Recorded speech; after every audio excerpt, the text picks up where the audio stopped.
Kita tidak mahu kompromi daripada bekalan makanan yang low quality.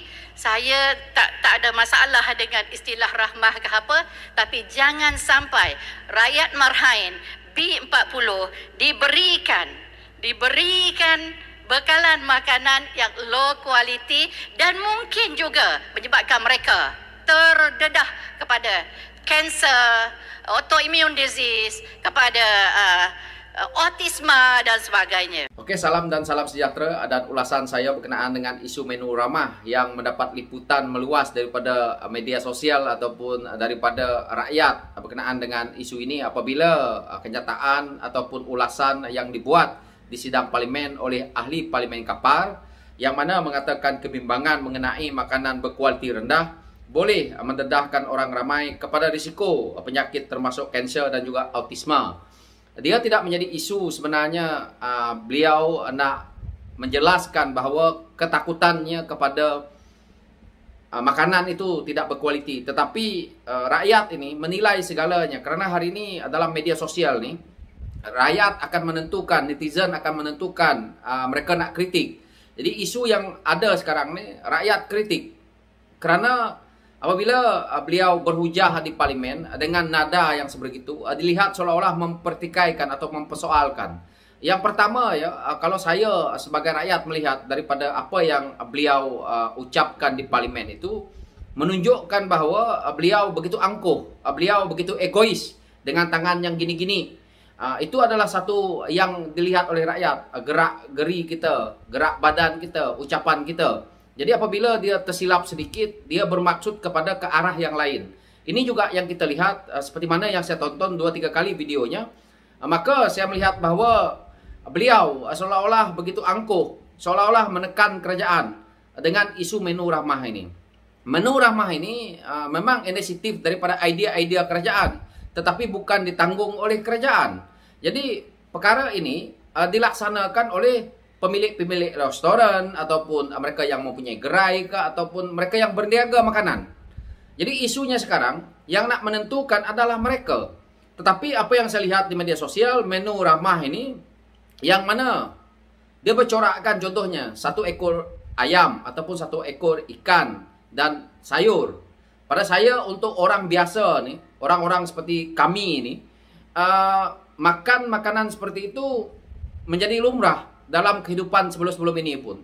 Jadi kalau beliau merasakan bahawa boleh menyebabkan penyakit seperti ini, seolah-olah kita nak menghidangkan sesuatu yang istimewa seperti VVIP makan. Ini pada saya sesuai dengan harga RM5. Kalau di luar bandar mungkin kita boleh kurangkanlah dan tak perlu pun cerita menu ramah mungkin. Tetapi kalau di Kuala Lumpur contohnya, bagaimana nak membuat, ataupun di bandar besar di Serata Negeri ini, bagaimana kita nak mengurangkan kos itu? Bermaksud kalau RM5 itu sesuai lah pada saya sebagai rakyat biasa ini. Ini yang saya lihat. Jadi apa yang beliau ucapkan di parlimen itu seolah-olah yang membuat menu ramah ini kerajaan. Ini yang dilihat oleh rakyat. Dan saya lihat beliau begitu teruja sekali dalam ucapannya apabila mengatakan tentang menu ramah ini. Sepatutnya beliau mengambil jalan sebagai orang yang ke politik, sebagai ahli parlimen yang didokong oleh rakyat.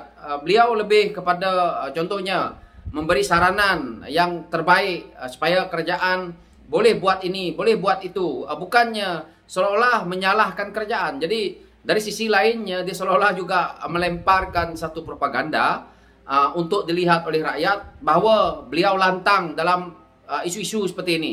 Tapi hakikatnya sewaktu Perikatan Nasional memerintah, mereka tidak melaksanakan idea-idea yang bernas. Hari ini apabila kerajaan mempunyai idea-idea bernas untuk peniaga, untuk rakyat, maka dipertikaikan. Inilah isunya yang ada saya lihat. Apalagi rakyat tahu ini adalah ahli parlimen PAS, yang mana apabila mengeluarkan kenyataan seolah-olah dilihat oleh rakyat lagi bahawa mereka ini ada udang di sebalik batu, yaitu mereka kerjanya mempertikaikan kerja kerajaan, tetapi akhirnya meminta peruntukan dengan kerajaan. Ini yang masalahnya. Mereka seolah-olah hebat. Mereka seolah-olah hebat di negeri, tetapi akhirnya merungut memarah kepada kerajaan yang ada hari ini kerana tidak memberi peruntukan. Ini adalah sepatutnya yang dipikirkan oleh ahli parlimen yang baru seperti ini, ataupun sepatutnya dia memikirkan bahawa seandainya kami tidak dapat peruntukan, apa yang kami perlu bantu. Pada saya mudah, kerana ahli parlimen Perikatan Nasional sewaktu berkempen duit banyak. Dalam akaun mereka juga masih banyak duit. Jadi kenapa begitu risau? Waktu kamu berkempen, kamu ada duit. Hari ini apabila kamu menjadi wakil rakyat, kamu mengeluh tidak ada peruntukan daripada kerajaan. Sedangkan sebelum ini pun, contohnya parti yang menjadi pembangkang begitu lama seperti PKR, seperti DAP, tidak pun mengeluh. Yang apabila pimpinan-pimpinan yang lalu tidak memberi peruntukan sesen pun. Jadi hari ini sepatutnya mereka ni memberi hujah yang terbaik, memberi pandangan yang terbaik, apa sebenarnya yang terbaik untuk kerajaan, bukan seolah-olah memberi propaganda. Sebab itu menjadi liputan kepada media sosial, kepada netizen untuk mengkritik beliau. Jadi inilah yang kita lihat. Apabila kita, netizen kita ataupun rakyat mengkritik, mereka koyak. Jadi dia kata kita yang koyak, dia kata kita panas boleh, jangan koyak. Tapi hakikatnya kita lihat, pembangkang yang ada hari ini tidak menunjukkan kebolehan mereka. Yang ada kerjanya mempertikaikan kerajaan yang baru. Tak sampai pun 1 tahun memerintah. Bagaimana kita nak ini? Sedangkan taik yang ditinggalkan itu adalah dari kepimpinan PAS dan Bersatu, bukannya daripada kepimpinan yang ada hari ini. Kalau patutnya perkara contohnya ekonomi ini melundum teruk disebabkan oleh mereka, disebabkan oleh ketirisan, rasuah yang tidak dijaga oleh kepimpinan PAS waktu berada dalam kerajaan. Yang mana sebelum-sebelum ini diperjuangkan oleh PAS. Yang PAS tahu hari ini mempertikaikan kerajaan, main isu kaum, main isu agama. Ini saja.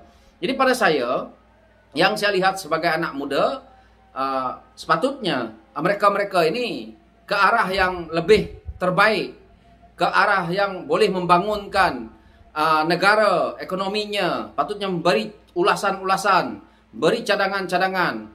Bukannya seolah-olah memberi warning kepada kerajaan yang ada, seolah-olah kerajaan yang bersalah dalam isu ini. Ini adalah inisiatif kerajaan untuk rakyat, untuk peniaga mencuba bahawa mungkin ini jalan terbaik untuk kita selamatkan dalam waktu singkat, bukan dalam waktu panjang.